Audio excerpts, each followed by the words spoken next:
Hakuna masiku yaliyokuwa bora mbele ya Mungu kwa Muislamu kufanya matendo mema kuliko masiku haya.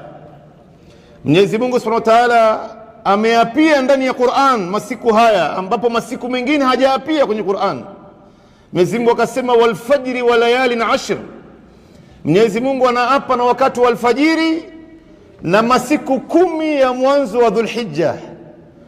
Na hii ndo kauli ya wanazuoni wengi katika mufassirini waliotafsiri kwamba hii ni masiku 10 katika Dhulhijja. Masiku haya Mwenyezi Mungu ameapia, na Mwenyezi Mungu anapoapia juu ya jambo, ili jambo ni nzito sana kwake yeye na katika maisha ya Muislamu. Hawezi kuapia kitu ovyo ovyo.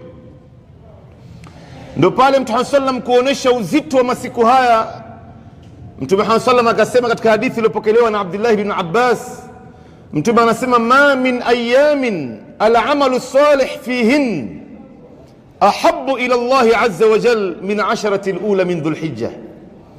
Hakuna masiku iliyokuwa bora mbele ya Mungu ya mja Muislamu kutenda matendo mema ndani yake kuliko masiku 10 ya kwanza ya Dhulhijja. Maswahaba walipoambiwa hivi, walimuuliza Mtume, ya Rasulullah, masiku haya ni bora kuliko hata mtu kupigana jihad? Akasema naam, masiku haya ni bora kuliko hata mtu kupigana jihad. Na tunajua utukufu wa jihad. Mtume sallam alikuwa kabla ya hapo amewaeleza Waislamu maswahaba kuhusiana na umuhimu wa jihad. Maswahaba walimuuliza, je, kuna matendo ambayo ina fadhila kuliko mtu kupigana jihad? Mtume akawaambia, wallahi hamwezi, lao nitawaambieni kwamba kuna matendo iliyokuwa nzito kuliko jihad, hamwezi kuyatekeleza. Ni sawa na mtu kufunga mwaka mzima kila siku akafunga saumu, ambapo haiwezekani miongoni mwenu. Ni sawa na mtu kuamka qiyamul layl kila siku katika mwaka nzima ndo aweze kumfikia daraja ya mtu aliyopigana jihad. Sasa Mtume alipowaambia kwamba masiku haya ni bora mbele ya Mungu na yanapendeza mbele ya Mungu kwa mja kufanya matendo mema, wakashangaa. Ndo wakamuuliza Mtume, ya Rasulullah, masiku haya ni bora kuliko hata mtu kupigana jihad? Akawaambia naam, masiku haya ni bora kuliko hata mtu kupigana jihad. Jihad wa dhirwatu sanamihi, ibada ambayo iko juu kuliko zote ni jihad fi sabilillah.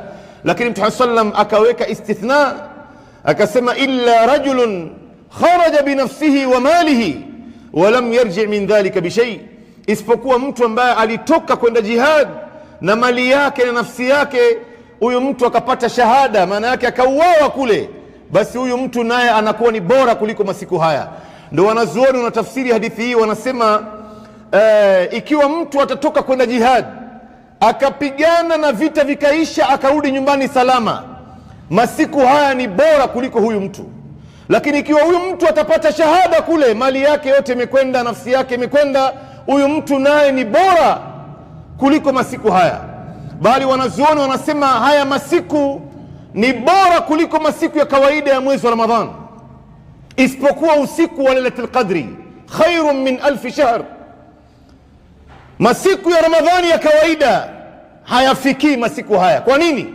Kwa sababu masiku haya Mwenyezi Mungu ameapia ndani ya Qur'an, lakini masiku ya kawaida ya Ramadhani Mwenyezi Mungu hakuapia ndani ya Qur'an, kuonesha uzito wa masiku haya. Mtume sallam anasema yaumul jum'a khairu yawmin tala'at fihi shams, siku ya Ijumaa ndo siku bora jua kuchomoza ndani yake. Lakini masiku haya ni bora kuliko hata siku ya Ijumaa, kuonesha uzito wa masiku haya. Na malasafu shadidi, Waislamu wengi hata hawana habari na masiku haya, wengine hata hawajui, wala wengine hata hawathamini. Bali kuna baadhi ya watu wanaitikadi kwamba masiku haya yanawahusu mahujaji kule Makka, wale waliokwenda haji ndio hii masiku inawahusu wao. Bali kuna baadhi ya Waislamu wanakuambia masiku haya si muhimu bwana, muhimu ni siku ya Arafa, ndio hiyo ambayo tunangojea sisi. Lakini ukiangalia Mwenyezi Mungu Subhanahu wa Ta'ala ameapia masiku 10 ya kwanza ya Dhulhijja, Arafa ikiwa ndani yake, siku ya Arafa ikiwa ndani yake. Lakini katika masiku haya naye akaapia naye siku ya Arafa na siku ya Udhiya, yaumun nahr, akasema washafi'i walwatri, Washafii walwatri, kama alivyotafsiri Imamu Sabuni katika Safu Tafasir, ametafsiri tafsiri mbili. Anasema kwamba washafii, Mwenyezi Mungu anaapa na even numbers, yale nambari ambayo inagawanyika au inaweza kuongezeka kwa 222.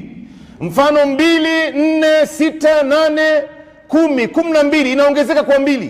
Mungu ameapia hii. Ndio unaona elimu yote ambayo unaiona duniani wewe imetokana na Uislamu. Hata elimu ya hisabu Mungu anayezungumzia hapa. Walwatri, Mungu anaapa na odd numbers, 1, 3, 5, 7, 9, 11 hivyo kuendelea, ambayo huwezi kuichanganya. Lakini wanazuoni wengi wanasema washafii walwatri, Mwenyezi Mungu anaapa na siku ya kuchinja. Washafii ni yaumul hajj al-akbar, siku ya kuchinja, yaumun nahr. Walwatri, Mwenyezi Mungu anaapa na siku ya Arafa. Yani haya ni masiku mazito ndani ya masiku mazito. Ndio Mwenyezi Mungu Subhanahu wa Ta'ala akataja hii katika surati al-Buruj, akasema was-samai dhati al-buruj wal yawmil maw'ud wa shahidin wa mashhud. Wa shahidin, Mwenyezi Mungu anaapa na siku ya Ijumaa kuonesha uzito wa siku ya Ijumaa. Wa mashhud ni yaumu Arafa, Mungu anaapa na siku ya Arafa.